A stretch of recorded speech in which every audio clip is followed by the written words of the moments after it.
My name is Stephen Bailey, and I'm the sales manager for Schelling's Plastics Division. Thanks for joining us today. So the goal of the presentation is to show how Schelling has worked extremely hard to pull all the complexity out of cutting plastics. The complexity comes from the wide range of plastic materials that are available, along with the cutting parameters required that are based on specific plastic sheet types to produce the best results. So Schelling is always going after a machine and a system to produce extremely high edge quality, to make sure that we don't scratch the surface of the plastic sheets, and to produce the highest accuracy possible. So what we have here is our model fk4. The fk4 is Schelling's smallest machine in our line of plastic-specific cutting saws. This machine is equipped with a 4-inch maximum cutting height and a 28 horsepower saw motor. It's also equipped, as you can see, with 10 clamps on the feeder and 5 together side by side in the crosscut area. This is important in plastics because typically we see a lot of small parts being cut in the plastics market. You can also see that we have air flotation tables out front, but we also have air flotation in the machine table itself. This is critical in our opinion to make sure that we protect the surface of the material as we're positioning it to the cut line. Also allows us to provide improved ergonomics when we're cutting the thicker mechanical plastics. To reduce the complexity in cutting plastics, Schelling has done 2 things. The most important item that we developed was a saw parameter database that takes over 25 years of experience and allows us to manage the parameters based on the material types for our customers. There are 2 parts to this software system. One is we have a saw blade database where we can put in all the different saw blades that you might need to cut the plastic sheet. And then we have what's called saw parameter record administration. This is what we also call our material recognition type software. If you notice here, on this machine alone, we have over 25 different plastic types preset up in the machine with all the required cutting parameters to properly cut these on the machine. So what this allows the operator to do is when you're at the machine itself and you're getting ready to cut, you can just select the material type and the machine automatically changes itself over. Once we have that database set in place, the operator doesn't have to know these parameters by heart. You can select the material type, the machine automatically sets itself up, and then the operator is ready to cut the material. Obviously, this is a 3-inch piece of polyethylene UHMW. And this would be just an 0.20-inch thick, very, very thin piece of PETG, right? Now, out of all these parameters we have available, at a minimum, typically there's about 10 to maybe 15 that you ideally will change as the material types change to get the very best result possible off the machine. So between these 2, I've demonstrated, or I've written down about 8 of them here. So like on the PETG, the cut direction, we do what's called reverse cutting, which means we actually pull the saw blade backwards through the material.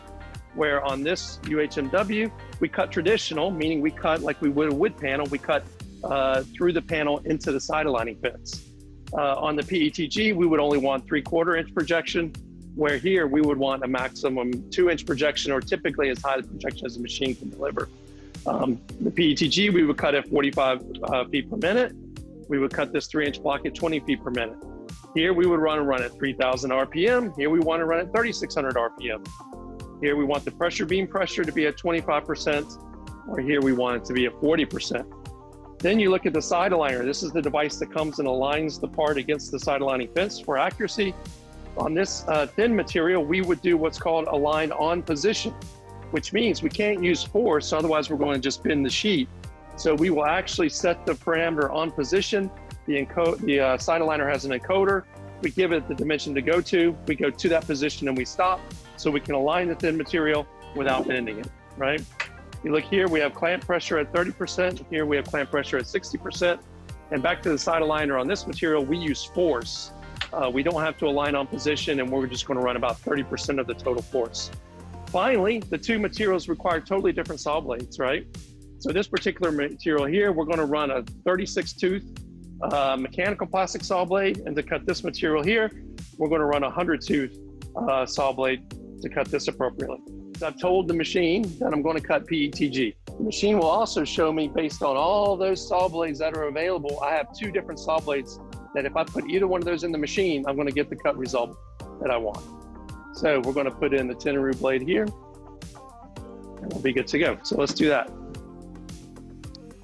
So with all the different saw blade changes that can be required to cut plastics, the saw blade change system is very quick and easy on the machine.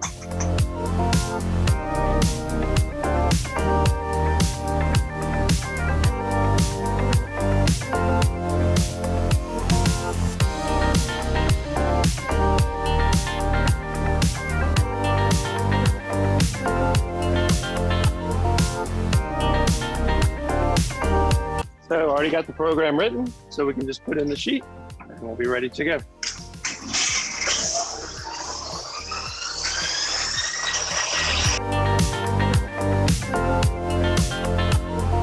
The machine is able to produce totally tip-free cutting on that thin material.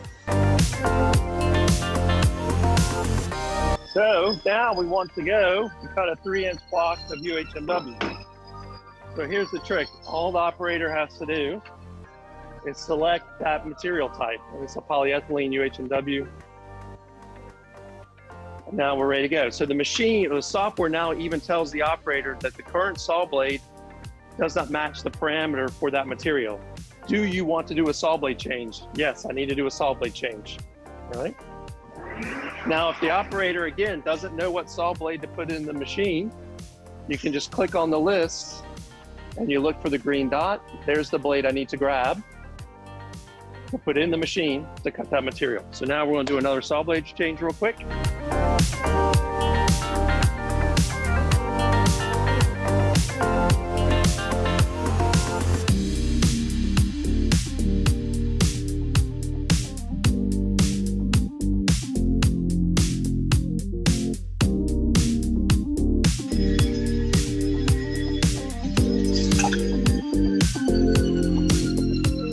So what we're able to generate is 2 perfectly cut parts, chip-free, smooth finish, high accuracy, with little to no interaction with the parameters because the parameters are preloaded in the machine.